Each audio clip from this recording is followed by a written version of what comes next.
Bueno, ¿qué tal chicos? ¿Cómo les va? Vamos a hablar un poquito de microprocesadores esta vez. Más que nada para, bueno, tener una idea de cómo son físicamente, cómo funcionan, etcétera.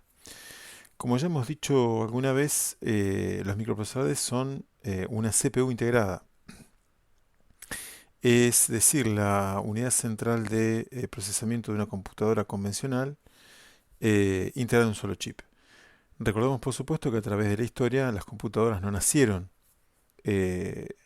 eh, utilizando microprocesadores, sino que por el contrario, eh, fue una evolución de la tecnología la que permitió integrar las unidades centrales de procesamiento de computadoras que eran mucho más voluminosas en un solo chip. Yo acá puse algunos representantes típicos de lo que puede ser un microprocesador, que van en una línea de tiempo más o menos desde principios de los años 70, como es el Motorola 6800, hasta llegar a mitad de los años 80 más o menos con el Intel 386. El 6800 de la marca, digamos, de este em, el microprocesador hace referencia a que más o menos tenía 6800 transistores integrados. Hoy en día, un microprocesador común en una computadora de escritorio común puede llegar a tener cientos de millones de eh, transistores integrados, lo cual da un poco la idea de la complejidad de bueno, de estos dispositivos electrónicos, ¿no? Para este caso puntual, este microprocesador era un microprocesador de 8 bits. Vamos a ver después un poquito más adelante qué significa eso. Y este de acá, el Intel 386, fue todo un hito allá por el año 1985 más o menos, porque fue el primer microprocesador de 32 bits. Los 32 bits eran importantes porque la mayor parte de las computadoras grandes, por decir así, eh, funcionaban justamente bajo un modelo de 32 bits. De tal manera que este procesador, ¿no? El Intel 386, iguala por primera vez digamos, la potencia de cálculo de un procesador integrado, es decir, de un microprocesador, a la potencia de cálculo de computadoras muchísimo más grande. En el medio tenemos otros procesadores, algunos usados en las computadoras domésticas muy asiduamente como el Z80. En algún momento veremos un poquito más qué significa esto, digamos qué significa computadoras domésticas. Y el 8086 que fue utilizado en las primeras computadoras personales. Bueno, ¿cómo se usa un microprocesador, digamos? ¿Cómo se emplea? Buah. Un microprocesador, por supuesto, va a formar parte de un sistema de microcómputo. Sistema de microcómputo viene solamente, digamos, a colación de que usamos un microprocesador. Vamos a tener un sistema que en grandes bloques es esto. Cualquier computadora eh, se compone generalmente de estos bloques, que son tres bloques muy generales. En el centro vamos a tener un microprocesador, que puede ser como estos o de otro tipo. Vamos a tener un bloque de memoria, determinada cantidad de memoria. La cantidad de memoria va a depender de muchas cosas, pero principalmente de el uso al que se le vaya a dar al sistema de microcómputo. En función, por supuesto, del uso que le voy a dar al sistema de microcómputo, voy a seleccionar el microprocesador y por lo tanto, a su vez, la cantidad de memoria. Y a su vez voy a tener seguramente una cierta cantidad de periféricos. Em, es algo así, este es un diagrama muy general, ¿no? Eh, Acá en este bloque puedo tener cualquier microprocesador, desde los más chiquitos hasta los más grandes. Em, la memoria puedo tener desde unos pocos kilobytes de memoria a varios gigabytes. En los periféricos puedo tener desde apenas un pequeño teclado y un pequeño display, es decir, una pequeña pantallita en un sistema que, por ejemplo, puede estar metido dentro de un microondas, por poner un caso, hasta un sistema de simulación en un videojuego muy complejo. Por ejemplo, ¿no? Para dar idea de digamos, de las diferentes magnitudes de problemas que se encaran utilizando un sistema de microprocesador. Eh, el microprocesador con la memoria intercambia, por supuesto, datos. Los datos van y vienen a memoria porque, por supuesto, el microprocesador puede decidir tomar datos de la memoria, leerlos y procesarlos. Y después, por supuesto, también puede decidir tomar algún dato, algún resultado, por ejemplo, alguna operación que haga, y dejarlo en la memoria. De tal manera que esto es un ida y vuelta. Eh, También ocurre algo parecido con los periféricos. Por ejemplo, ¿no? Un periférico muy común en muchos sistemas de computación, em, casi con independencia de su tamaño, es una salida por impresora. Una salida por impresora puede ser desde la modesta impresión de un ticket a la impresión de gigantografías en un plotter. O sea, puede ser cualquier cosa. Pero esas grandes diferencias de periféricos comparten algunas cositas en común, como por ejemplo el hecho de que la mayor parte de las veces hay una comunicación también bidireccional. Es decir, en el caso de una impresora, por supuesto que el microprocesador va a querer imprimir ciertos datos y por lo tanto los datos van a ser enviados hacia la impresora. También el microprocesador en alguna medida va a controlar la impresora, va a mandar información de control. Em, y a su vez es muy probable también que el microprocesador lea algún tipo de información de la impresora, como por ejemplo que está conectada o no está conectada, tiene papel, no tiene papel, etcétera. Por lo tanto, es también una comunicación bidireccional.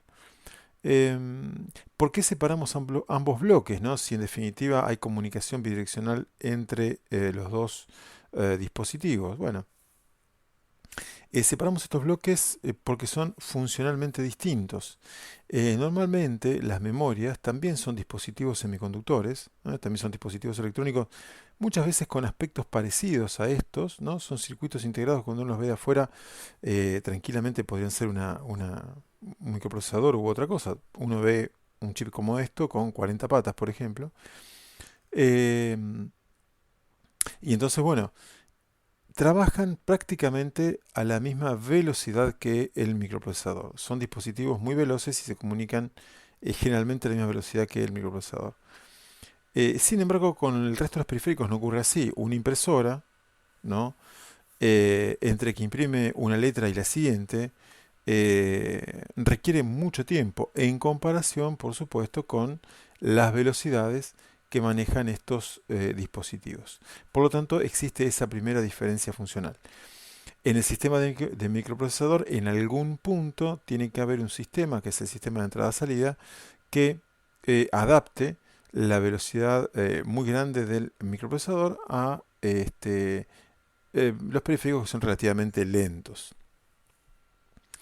Eh, lo que interesa de este diagrama es que es un diagrama muy general y que permite, digamos, encasillar o conceptualizar la mayor parte de los sistemas de microcómputo o de computadoras en general hoy en día. La memoria, distintos tipos de memoria. Tenemos memorias de solo lectura, memorias que pueden leer y escribirse, memorias volátiles que cuando uno corta la fuente de alimentación de todo este sistema, el contenido se pierde, memorias que no son volátiles, etcétera, pero que en general son todos dispositivos semiconductores que permiten una comunicación muy rápida con el microprocesador. Bueno, ¿cómo nos organizamos con la memoria? Digamos que eh, existen dos grandes posibilidades, ¿eh? Que se llaman tanto arquitectura Harvard como arquitectura de von Neumann. Em, ¿Cuál es la diferencia principal? Bueno, en la arquitectura de Harvard, nombrada así porque se desarrolló en la famosa universidad norteamericana que lleva el mismo nombre, en ese tipo de de computadoras, la memoria se divide en dos partes, digamos. Uno va a tener una memoria de instrucciones, que es en donde se almacena el programa que le dice a la unidad de control qué es lo que tiene que hacer. Y va a tener a su vez una memoria de datos que es donde se van a almacenar los datos que se producen en el dispositivo u otro tipo de datos. Entonces, lo principal de la arquitectura hardware, que es, bueno, que tengo separados la memoria en donde guardo las instrucciones de los programas de las memorias en donde guardo los datos que ese programa necesita o produce. La otra arquitectura es la famosa arquitectura de von Neumann, en donde lo que se tiene acá es una sola zona de memoria, una sola zona de memoria que es la que guarda tanto el programa como los datos. Por regla general, todas nuestras computadoras de escritorio, las laptops, las netbooks, eh, las computadoras que en general uno utiliza, eh, tienen una arquitectura de von Neumann, en donde en la memoria se guarda tanto el programa que se está ejecutando como los datos que ese programa produce o en todo caso también necesita. Por el caso contrario, digamos, esta arquitectura es más utilizada en pequeños dispositivos de cómputo llamados microcontroladores. En los microcontroladores, por lo general, uno tiene una memoria de datos relativamente pequeña, generalmente volátil, en donde uno guarda los datos de los cálculos parciales, por ejemplo, si uno está haciendo una serie de cálculos. Y por otro lado, uno tiene una memoria no volátil, como podría ser una memoria flash en el día de hoy, en donde uno guarda las instrucciones las instrucciones de programa que uno va a ejecutar. Em, Muchas veces no es tan tajante esta división, pero uno puede tener tanto a la arquitectura Harvard como a la arquitectura de von Neumann como dos modelos generales en donde o dos modelos generales utilizados para organizar la memoria de estos sistemas. Bueno, yo acá puse algunos modelos de programación de los distintos procesadores que estuvimos viendo recién, ¿no? Em, a ver, por ejemplo, ¿no? Este modelo de programación se corresponde con este primer integrado de acá. ¿Eh? Es decir, mientras que uno cuando va y compra el dispositivo compra algo como esto, cuando uno después tiene algo como esto. Que lo que nos da un diagrama de este tipo es simplemente eh, los registros digamos que de un punto de vista lógico se ven o se utilizan dentro del procesador. Este procesador, digamos que este que yo les decía, el 6800 de Motorola, eh, Motorola mucho antes de fabricar celulares, fabricaba eh, equipo electrónico en general, componentes, radios, equipos de comunicaciones. En algún punto empezó a fabricar, además de muchos circuitos integrados, empezó a fabricar microprocesadores.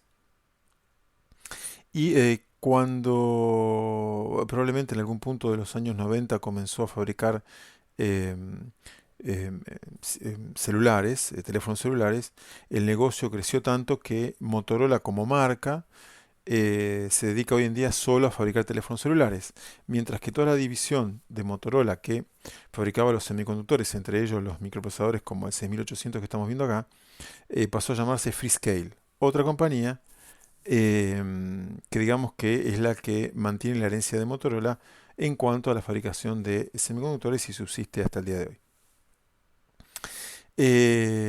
Bueno, entonces, acá tenemos el pequeño Motorola 6800 em, y su esquema lógico. El esquema lógico nos dice cuál es la estructura lógica que se mantiene dentro del chip. Y es el que nos va a permitir a nosotros programar ese circuito. Eh, puse primero el 6800 porque es, digamos, uno de los procesadores más em, sencillos y, digamos, fáciles de entender, por decir así. Em, Bien, fíjense ustedes acá. Miren acá arriba, ¿no? Acá tenemos todas estas líneas. Vean estas flechitas y estas liñitas de acá, todas estas, ¿no? Físicamente, físicamente, cada una de esas liñitas se va a corresponder con una de estas patitas que aparecen acá. ¿Ven con estas patitas que aparecen acá? Cuando ustedes vean, las patitas esas tienen un número y, por ejemplo, la pata 25 se corresponde con la pata 25 del chip que vimos arriba, se corresponde con la salida A15, por ejemplo. Bueno, y así muchas otras patitas o pines, se suelen decir pines, pin en inglés significa alfiler, y las patitas esas, si uno se descuida, bueno, pinchan. Por lo tanto, también se las suele llamar pines. Bueno, entonces, cada una de estas eh, flechitas, por ejemplo, o estas de acá, va a corresponder con una patita, o se va a corresponder con una patita en el circuito integrado. Em, en este circuito aparecen los componentes básicos que tiene cualquier microprocesador. ¿Eh? Em, Vamos a comenzar, digamos, analizando algunos bloquecitos acá, ¿no? Em, un microprocesador va a tener siempre una unidad aritmético-lógica. Acá, la famosa ALU. La ALU es una parte del procesador que se encarga de todas las operaciones aritméticas y lógicas. Las operaciones aritméticas generalmente son suma y resta en este tipo de microprocesadores. Y las operaciones lógicas son las operaciones lógicas de tipo AND lógico, OR lógico, etcétera, que eh, bueno, se ven en otras materias. O se ven en electrónica digital, por decir así.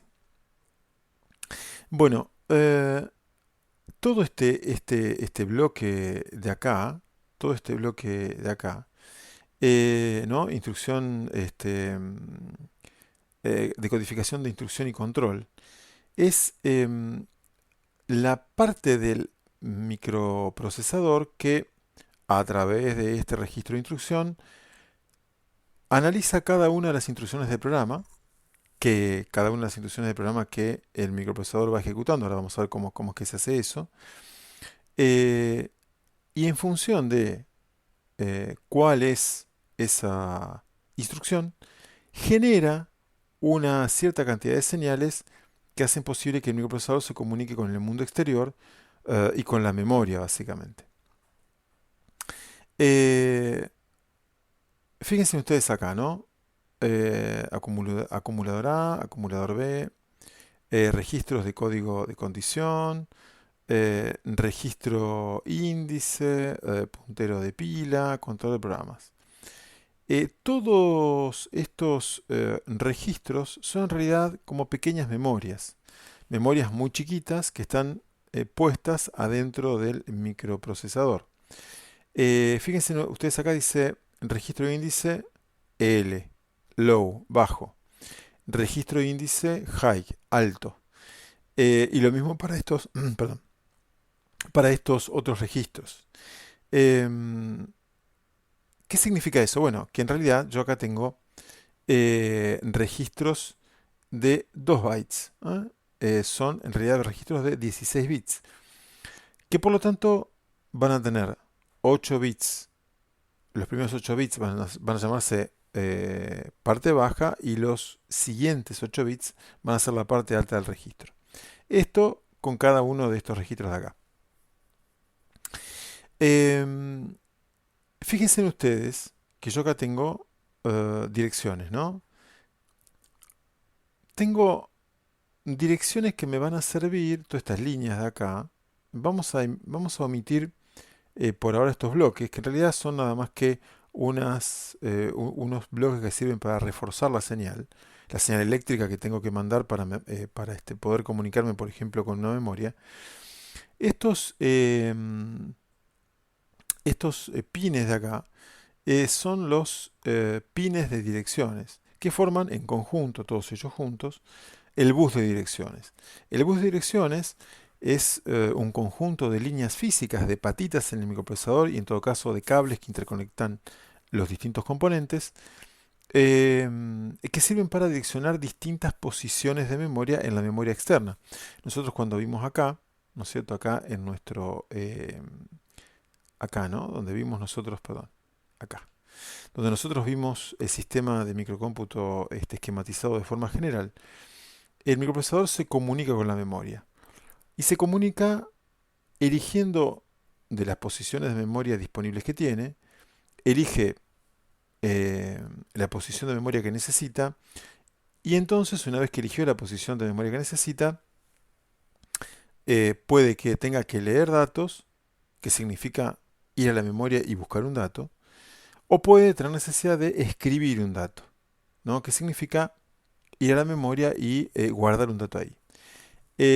La posición de memoria que está buscando, uno puede imaginar que la memoria es una especie de tabla en donde uno arranca en la posición 0 y va avanzando 1, 2, 3, seleccionando distintas posiciones.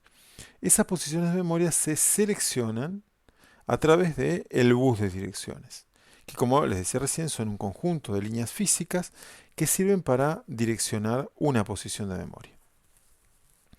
Em, a su vez, los datos fluyen del microprocesador hacia la memoria o de la memoria hacia el microprocesador por el bus de datos. Esos buses por ejemplo, en este sistema, acá en el 6800, están constituidos en cuanto al bus de direcciones por todas estas líneas de acá. Si ustedes cuentan, arranca en la dirección, perdón, en la línea 0, A0, A1, A2, A3, etcétera, hasta que llega a la línea A15. Significa que en total yo tengo 16 líneas de dirección. 16 líneas de dirección implican 65.000 y pico de combinaciones posibles en número, digamos, en 2 bytes binarios. Eso significa que este microprocesador puede direccionar hasta 64K, 64 kilobytes de memoria. Fíjense en ustedes, ¿no? Dijimos acá arriba, este es todo el bus de...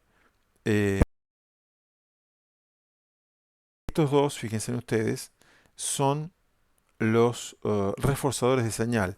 Output significa salida y uno puede traducir esto como reforzadores de señales salientes. Por el contrario, acá voy a tener 8 bits. 8 bits, ¿ven? Desde la línea D0 hasta la línea D7, 8 bits o que van a formar el bus de datos. Por esta razón, estos microprocesadores se decían que eran microprocesadores de 8 bits, porque el bus de datos que ellos manejaban era un bus de datos de 8 bits. Hubo posteriormente procesadores que tuvieron buses de datos de 16 bits y entonces fueron procesadores de 16 bits y bueno, y así siguiendo. Dijimos hoy el 8386, que era el microprocesador que nosotros habíamos visto acá, este grandote de acá, tenía 32 bits. ¿Y por qué decíamos que era de 32 bits? Bueno, porque su bus de datos era justamente de 32 bits. Bueno, entonces, tenemos acá todo el bus de direcciones que, como les decía yo, me sirven para seleccionar una posición de memoria, digamos, que necesite ser seleccionada. Y una vez que selecciono esa posición de memoria, bueno, con estas líneas voy a poder escribir un byte en cada una de esas posiciones. Concretamente, este microprocesador tiene una memoria que puede guardar palabras de 8 bits, de un byte. Bueno, muy bien. Como les iba diciendo, bueno, la, digamos, la unidad de control, esta que está acá, ¿eh? Dice, bueno, dice decodificación de instrucción y control, es la encargada de analizar las instrucciones que se van leyendo de la memoria y en función de eso, bueno, decidir qué hacer. ¿Eh?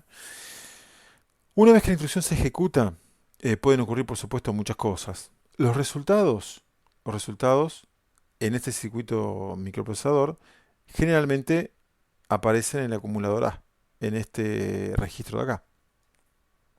Si lo que se ejecutó fue una operación aritmética o lógica, em, se modifican una serie de bits que indican cuál fue o qué fue lo que pasó en esa operación. Por ejemplo, ¿no? Si uno hace una resta y el número da negativo, acá aparece un bit que me indica que ese número es negativo. Hay un bit que se pone a 1 indicándome que fue el resultado negativo. Lo mismo ocurre, por ejemplo, si fue resultado cero. También hay alguna condición que detecta errores, ¿no? Entonces, también me va dando los errores que pueden ir apareciendo, van registrándose en el registro de código de condición. Hay un registro muy importante que es el contador de programas. El contador de programas lo que hace es, cuando uno prende el microprocesador, arranca en cero. Y por lo tanto, el microprocesador va a ir a buscar su instrucción a la posición cero. ¿Eh?